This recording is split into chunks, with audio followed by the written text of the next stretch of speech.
Hey there, welcome to What Happens Next with Ben and Philip. I'm Ben. I'm Philip. And tonight, my friend, I want to discuss something that was pointed out to me by my eldest son. We went to the pool the other day for a swim. Yeah. We pulled in and we saw this bike, the Malvern Star, which is the Australian version of a Mustang, or what's a classic American car? I think a Mustang or a Corvette, maybe. Yeah, so a classic Australian brand for basic cycles, just a plain bicycle. And they'd reappropriated this whole minimalist fixie bike trend, where it was basically a bare bones leather saddle with one gear. And my son looked at the bike, who's just learnt to use gears in recent times, and he said, well, why is there only one gear? And I actually, as a grown adult, as a parent, on the spot, had trouble to explain to him the logic of fixie bikes, of one-gear bikes that adults ride, namely hipster types, by choice. What happens next? Tell me, mate, what is the future of this idea of fixie bikes, of one-gear bikes?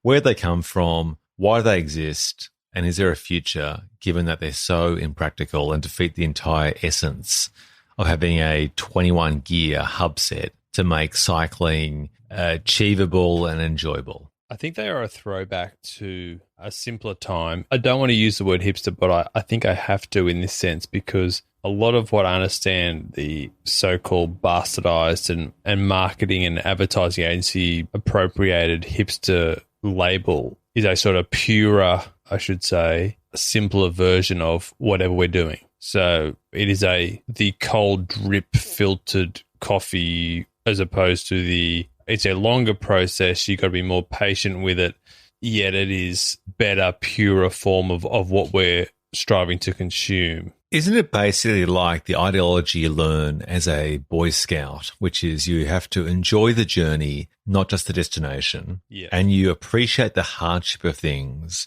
If you understand the hardship, you appreciate the destination at the end. Yeah, I think that's right, but I'm not sure that the hardship is so much part of it. It's more the stripping it back to its bare bones, which is the cold, what do they call it? They call it like the long pour, short pour, whatever it is that. Yeah, it's cold pressed coffee. If you really want to go there, which we've discussed in the past, it's the deconstructed. Yeah, it's the smear of Vegemite on the wooden platter. It's the avocado smash that you have to smash yourself.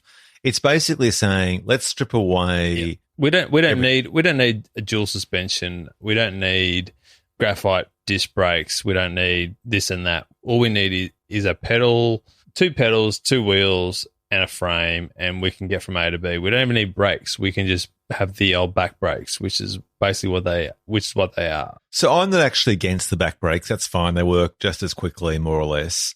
The interesting thing here is that as a proponent of minimalism, as someone who is trying to increasingly become minimalist in relation to wardrobe, items in the house, less technology and so on, less apps on my iPhone, stripping things back to less jewelry I've noticed lately too with you. Less bling. Yeah. Less nose rings, lip rings. Totally. Just less rings. The septum ring's gone this week. It's all gone. Yeah. I'm just down to my arm rings and that's all. Yeah. They hurt a lot. So putting aside various forms of body jewelry, I think that there's an element of trying to get back to the essence of cycling, which I respect. But I also think, well, couldn't you just have a lean, simple bike with 21 gears? Like bikes, by definition, a basic mountain bike or road bike, not a mountain bike, but a basic road bike is pretty minimalist anyway. Okay, you might trade in a aluminium or stainless steel frame for carbon fiber, sure, which will have a thicker kind of structure in certain parts where a lighter material has to then be broader to try and provide the same strength and rigidness. At the end of the day, despite all these various machinations, it's 21 gears, it's got either disc brakes or wheel brakes, tire brakes, and it's the same sort of basic shape with a seat. What I'm not speaking from any point of knowledge about, which is, I know it's unusual for this podcast because we are highly prolific, well-read, well-written experts in most fields we discuss on this podcast. But I think it's pretty fair to say that we have a PhD in rant. ranting. So if there was a way of actually quantifying the quality of a rant, where it was both an informed rant, it was eagerly expressed, eagerly researched, enthusiastically articulated, a certain credibility to the rant, it'd be of a PhD level. Yep. But continue. So I first laid eyes on the single speed / fixie sort of crew on a weekend away in Melbourne. So for international listeners, Melbourne is a flat city that is defined by both a pretty flat topography, but also it has what I'd call a classic New York style grid system in terms of streets. So it's basically streets cross perpendicular to each other, plus being flat. It makes it very accessible to travel across the city and very easy to navigate within it. Absolutely. And I saw on a Sunday or Saturday morning, I forget which it was, a group of maybe 10 cyclists with their bikes outside a cafe in the city. It was downtown city, like it wasn't outskirts. It was within the CBD, and they were all wearing denim shorts. They were all wearing Converse or Vans or similar sort of slip-on shoes, or low-cut canvas shoes, and they all had Tour de France style cycling caps on, and they'd taken their helmets off because they were all sitting around having double piccolos or something at a coffee shop.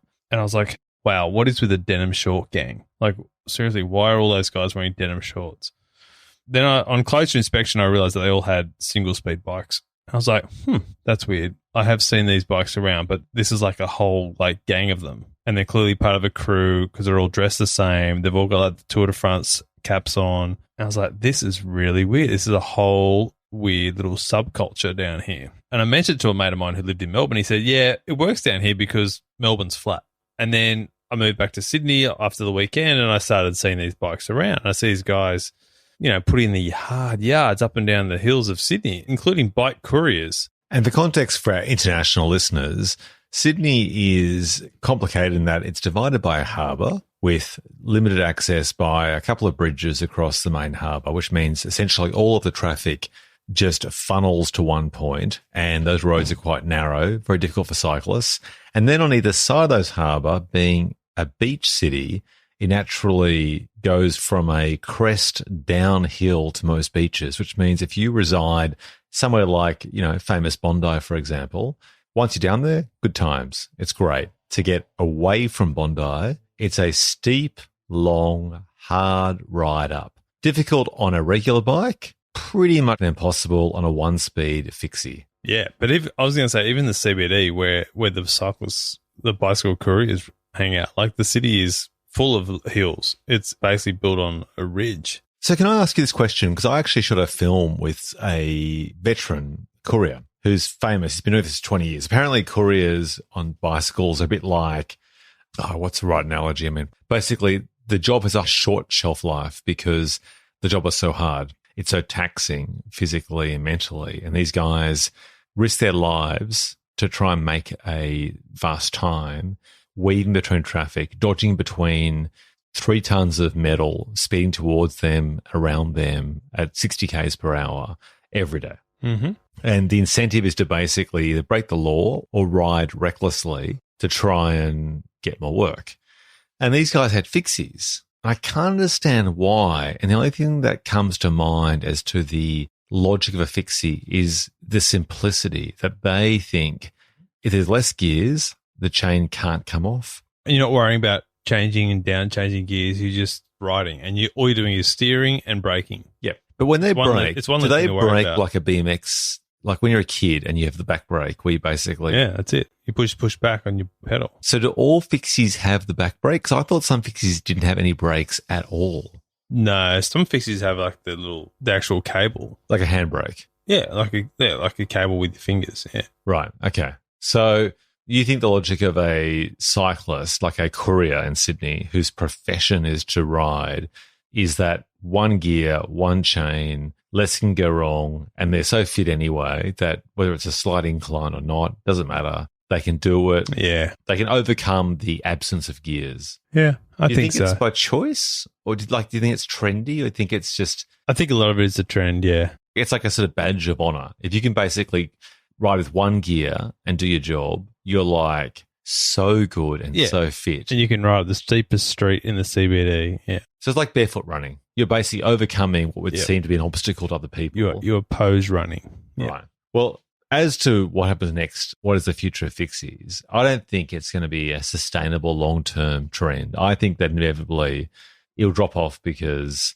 when you pay a lot of money to take on hardship, that has a shelf life. People, it's like women wearing the highest heels or men wearing the tightest trousers. You can sustain it for a short window of time, but after a while, in a pinch, when you feel your heels pinch in the high heel or your nads pinch in the tight trouser, you throw it away. You move on. You can tell by the number of takeaway food delivery people riding around the city using those electric bikes now. No one's delivering cold Thai takeaways in Surrey Hills on a fixie. Yeah, actually, you're totally right there. I think the evolution of the cheap electric bike that is made in China that you can basically coast on, you can easily adjust the speed illegally to go faster than I think in Australia, it can't go faster than 22 Ks per hour, but you can actually, with a screwdriver, change it to go to 45 and basically just turn the throttle and coast. Essentially, it's a scooter that resembles a bike, and they must surely be eating the grass of traditional 1-speed or 21-speed couriers in the CBD. You would think so. Most of them are all just delivering food. Yeah. All the old parcel courier guys are just still on their fixies or on those bikes with the really long fronts. Speaking of things that annoy me, like there's no tomorrow. Things with long fronts. Yeah. No, I'm talking about hanging up long shirts and long sheets. Oh, don't get me started. What are you going to say? Okay, so everyone has their different vices, their gripes with the way that certain people hang up washing on the line or take it off or fold it, right? Yeah. I was staying with some family. To protect the innocent, their names and connections will be redacted for the purpose of this podcast. Oh, dear. So I went to hang up some sheets at the house of my beloved's family or my family, who would know. And this particular family had this trend that they leave all of their pegs on the clothesline. So when you go to hang up clothes, they what? Every single peg is pegged already to an empty clothesline. And when you hang up the clothes, you basically have to make space. You not only have to take the pegs out of the basket, you have to take the pegs off the line and rearrange them onto, oh my God. And essentially hanging up clothes, and which means you're hanging up clothes over rows and rows and rows of impotent pegs. You could hang up a sheet, a whole bed sheet, and have to remove for the pleasure of hanging up a bed sheet up to 12 pegs. So I call this the lazy man version of using pegs. Do you know where lazy man comes from? Because it's a lazy thing to do. No, when I was a youngster at university and my friend came across after a big night on the piss back to our place. Oh, and took a piss in the basin? No. He came home. He was a well-behaved chap and we only had a few beers and he came. Sorry, I'm thinking of someone else. Yeah, someone else. That would be you. Yeah. No. So my friend comes home. He's in town from Brisbane and he's a bit of a country/city guy. So he's a little bit conservative. And so my stepdad must have woken up to unlock the door or something and walked out. And he was wearing a very snug-fitting cotton Bonds T-shirt with several holes in it, very worn through. Your stepdad was? Yeah, okay. with no underpants. None? Yeah. So that's lazy. So then he basically held out his hand to say, hey, how you doing, to my friend. Forgetting he had no pants on? No, very aware. Okay. So this became known as lazy man, where essentially you basically, you know what, it's warm upstairs, business upstairs, party downstairs. So essentially you wear the T-shirt, stay warm and snug. You can actually bring a sheet up to your waist in bed and feel warm. But if you and your beloved feel a bit of romance coming on, then doesn't take much effort to you're already there. Yeah. That's why it's lazy man. So lazy man is in the general expression for anyone who wants their cake and eating it too. Yeah. They are lazy man. Respect. So I would say, back to your example, that's a lazy man situation. It's like, but that's it's so much effort to remove a peg off the line. It's inconsiderate for the next person. Here's my issue with people who have weird habits that annoy the hell out of me. Let's just say you're taking stuff off the line. If you were removing a peg to take a sheet off the line, it's requiring as much effort to put it back on the line Totally. as it is to put it in a basket or a bag hanging off your shoulder anyway. So why not just put it in the bag off your shoulder? Just throw it on the ground. That'd be easier. That would be easier. And Yep. then, yeah. Drives me crazy. And so I'm a huge life hacking fan. But when I see people what I would call incorrectly life hacking, it shits me to tears. Could not agree more. It's like people who put the wrong shit in the recycling bin. So one of my neighbours last week, he renovated his part of his house and he had some tradies over. Let's just call him Greg or Ian. Maybe Too close to the bone? Maybe something different. Let's call him Theodore. So Theo's subbies, they dragged 2 loads of what I would call wet cement across the street, leaving huge grey streaks in the garden beds of the street and across the road.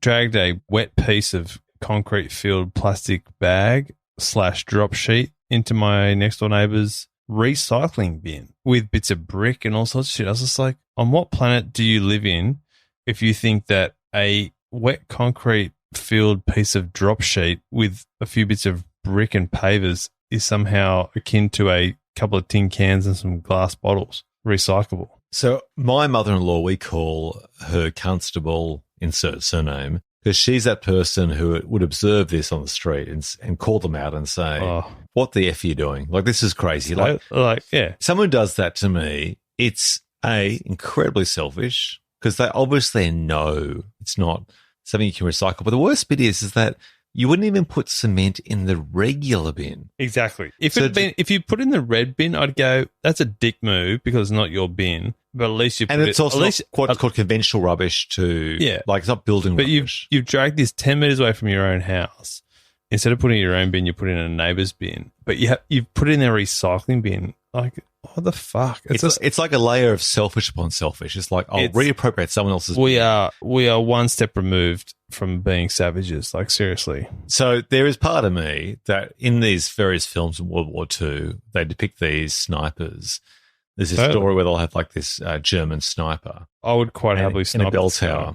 I'd pick him off. Yeah, with a potato gun as punishment. And I actually think we fine people for things like doing 2-3 kilometres over the speed limit in suburban streets. To me, the degree of inconvenience of this outweighs that. Famous basketballer got pulled over by the cops the other day. What for? He was driving with his arm hanging outside his window. So what's the law in relation to where your arms can be? I mean, the guy's 7'2". He can put his arm wherever the fuck he wants. Like, how's the guy ever going to get comfortable? So he basically reach around and adjust his parking lights to ensure the bulbs are correctly screwed. Yeah, I mean, he could like reach down and like push himself on the road if he wanted to. Well, it's funny you raise that because the latest parking / infringement revenue scheme, which I'm not actually against, it sounds like I'm against it when I say that, is these cameras that actually can capture people on their mobile phones. I think that's fair enough. I agree. So the footage I've seen, the highlights shows people juggling not just one phone, but often 2 phones at once, 2 fingers on the steering wheel at 80 kilometers per hour. Every single morning. Yep. How do you feel? What happens next with people who are terrible drivers or dump rubbish? Should there be a much more accessible online social media portal where you can dob people in? Public stoning. No, but is there an opportunity before the stoning to basically fast track dobbing people in? Like, if you take a photograph of someone's phone in an app, if there was an app called Good Citizen, like what they have in China, where basically people being rated like in Uber, part of me hates that idea, but then because I kind of follow rules and regulations in a positive way, part of me doesn't mind that idea. I see the police in my house in the mornings booking people doing an illegal right-hand turn, and part of me wants them to get them because I have to walk that way in the mornings, and I'm like, I know that people do that. And when there's not a cop, I go, wish there was a cop there today because they would have got him. There's also a person who would do regularly 4 or 5 times a week. She will do an illegal U-turn. She'll turn right against a no right-hand turn sign. She'll do a U-turn on a street where she's not allowed to do a U-turn. She'll do an illegal sort of U-turn through an intersection after doing, like, as part of the U-turn because she can't sort of spin the car around to a proper U-turn. And then she'll park it in a no stopping zone. It's just like, if the cops were there, they would give her like 4 tickets in one hit. And she's a bit of an Instagram celebrity type person as well, which kind of makes her a quite obvious / easy target and someone I love to hate. So all this adds up to, if I could like dob her in, I would. And if that could bring my rating up as a perfect citizen, I would definitely do it. So do you support, what happens next? Would you support in Australia the introduction of something similar to China, which is essentially Uber for people's personality? Whereas if you've got good credit rating, you don't speed, you don't throw cigarette butts cement in the recycling bin. Throw cigarette butts on the footpath and let them wash into the harbour. And you don't say, "Oh, it's my turn next to the bar," when you know that other guy's been waiting there for 10 minutes. Yeah, I think if you push into someone at the bar, that's got to be close to. This is the whole point about this podcast, isn't it? Really, it's to get our social rating higher. Yeah, that's it. I think we're basically slowly creeping towards proselytizing our viewers to this idea of our new startup app, which we're introducing tonight. Yeah. It's called Better Citizen You. And the first 50 listeners who write in now can be the free beta testers. Yep. And then they'll get some stamps.com and some, what else do they get, Benny? Harry's Razors, HelloFresh. And Blue Apron. And the watch company. And the electric watches. Electric toothbrush. What's the electric toothbrush? Not sure. And the Tuxedo to You. What's that one called? Not sure. The idea of the Chinese style rating system like Uber, their defense for that is if you have nothing to hide, you have nothing to lose. Yeah, I agree with that. Obviously, though, there's a situation where it becomes the thin end of the wedge. And look, you and I, we're law-abiding citizens, we are empathetic, we're understanding, and that's what we could call this podcast, really, which is basically rant city or have some empathy with common courtesy, don't shit on people, and just be normal and nice. Look, I don't follow Dems. Just be normal and nice should be the name of this podcast. Yeah, be nice to people and don't cause inconvenience to someone else. That's pretty much my mantra. So what happens next? I would say that I totally agree. You should be able to, it should be like the Matrix or something where you're walking along, you see someone spit on the side of the road and you can just log in and go, what's their rating? And just like give them 1 star and their 4.8 will become a 4.6.